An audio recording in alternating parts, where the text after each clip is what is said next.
नहीं देखते हैं, क्योंकि उनको मानना है ये भारतीय जनता पार्टी के डर से हमें वोट करेंगे। तो इस बार उनको बताइए कि आप वोट डर से नहीं करने जा रहे हैं, आप वोट मुद्दों के लिए करेंगे। उम्र 29 साल है, अगर मेरी बात में थोड़ी सी आपत्ति हो तो माफ कीजिएगा, लेकिन मैं 2-3 क्षेत्रों में दौरा कर रहा था। वहाँ जो महागठबंधन के जो प्रत्याशी के समर्थक, मैं प्रत्याशी की भी बात नहीं कर रहा हूँ कि मैं झूठ नहीं बोलूंगा, जो महागठबंधन के प्रत्याशी हैं, उनके जो केडर और समर्थक क्या बोल रहे थे मालूम है कि अरे मुस्लिमों के मोहल्ले में क्यों जाते हो, जाएंगे था, उनका वोट तो रखा हुआ है। ये धारणा है आपके लिए, ऐसा सोचते हैं आपके लिए। अगर मैं गलत कह रहा हूँ तो मुझे माफ कीजिएगा, बहुत कम आयु है और आपने अपना एक जिंदगी का अनुभव है, माफ कीजिएगा, लेकिन यही लोग बोलते हैं, आपको सम्मान की दृष्टि से नहीं देखते हैं, क्योंकि उनको मानना है ये भारतीय जनता पार्टी के डर से हमें वोट करेंगे। तो इस बार उनको बताइए कि आप वोट डर से नहीं करने जा रहे हैं, आप वोट मुद्दों के लिए करेंगे। इस राज्य में आपकी आबादी गिनती के गणना के हिसाब से 55 लाख के आसपास है और प्रतिशत के हिसाब से 15% है, लेकिन टिकट के हिसाब से पता नहीं कितना, हमको गिनती नहीं मालूम है। और एक नया लड़का जन्म मां तो आपके सामने खड़ा है। हमने 6 अल्पसंख्यक समाज से 6 प्रत्याशियों को चुनाव के मैदान में उतारा। आपको राजस्थान का वो चुनाव याद होगा, इससे 10 साल पहले का चुनाव था, क्योंकि जनरल कैटेगरी को रिजर्वेशन नहीं मिलता था। आज ईडब्ल्यूएस का कॉलम आया है, स्पेशल जो लोग रिजर्वेशन से छूट गए थे। तो राजस्थान में भारतीय जनता पार्टी की सरकार से जनरल में आने वाले तमाम जो वर्ग है वो इतने नाराज थे, उन्होंने अपनी नाराजगी वोट में दिखाया। आज उनको ईडब्ल्यूएस का कोटा मिला।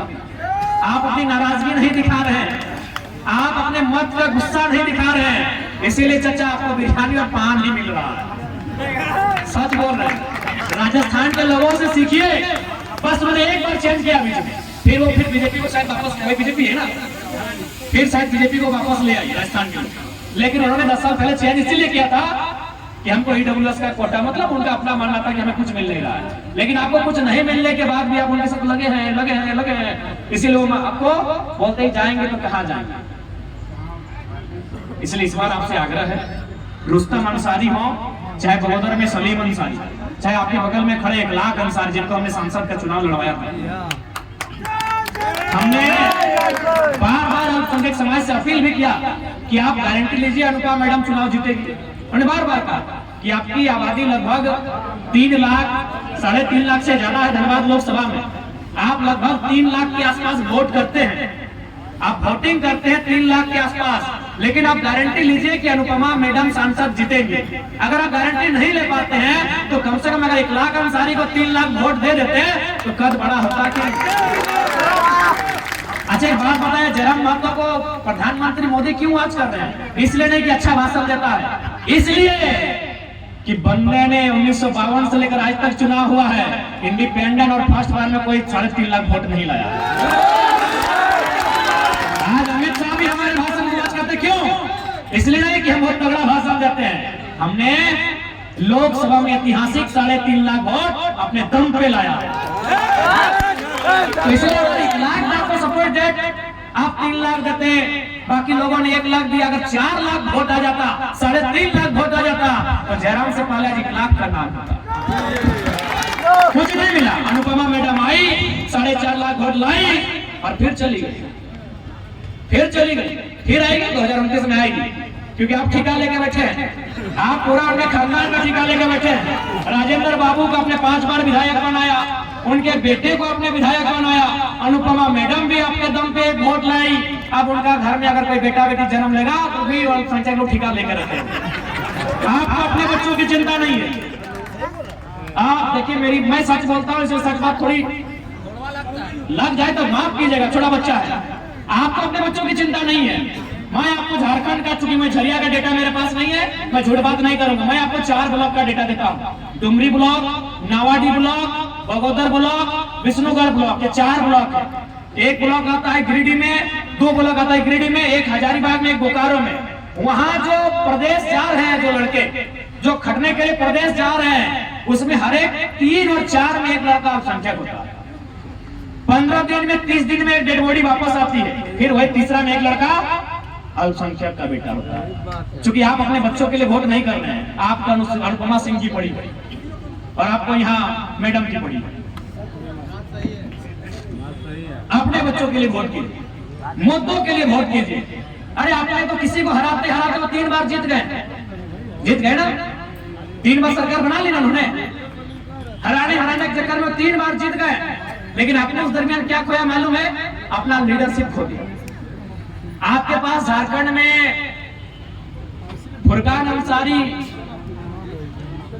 सरफराज अहमद के बाद कौन आपका नेता है? तो बताइए, है तो नाम बताइए। इरफान अंसारी को हम नेता नहीं मानते हो, फुरकान की बदौलत हम पहले बोल देते हैं, और ऐसे भी जोकिंग कॉमेडी बहुत अच्छा करते हैं। हम फुरकान साहब को मानते हैं, वो नेता हैं, सरफराज साहब भी नेता हैं। उनके बाद आपके कौम का नेता बताइए, क्यों? क्योंकि आपने किसी को हराने और जिताने में अपनी लीडरशिप को खो दिया। आज जरा मत हो, बगल में गांव का लड़का इखलाक अंसारी को नेता बना दिया। थोड़ा आशीर्वाद दीजिए।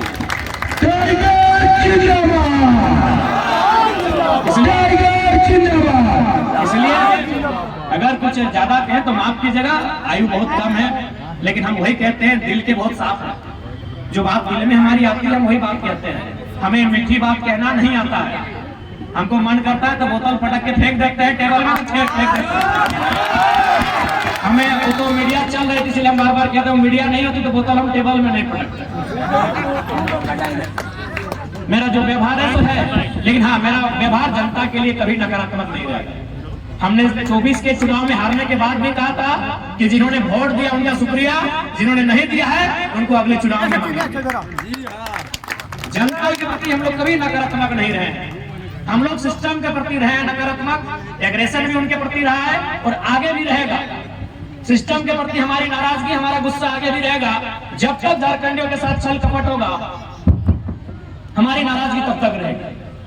तो इसलिए आज जितना जन बैठा ला, आटा ला, जुटा ला, सभी से प्रार्थना रहता है कि इस बार बदलाव खातिर वोट करिया, इस बार रोजगार खातिर वोट करिया, इस बार बेहतर शिक्षा और स्वास्थ्य खातिर वोट करिया, और इस बार झरिया विधानसभा के साथ साथ मुख्यमंत्री बनने खातिर वोट करिया। मुख्यमंत्री बनने खातिर वोट करिया। इस बार झरिया तो हमने सीट के ना, तो मुख्यमंत्री के सीट के हमने बहुत करीब चल गए। क्या बताओ, जे झरिया और बेरमो और बागमारा से जीत के जाते ना, वो सीधे मुख्यमंत्री के करीब बैठा था। काहे से कहनियों के मान,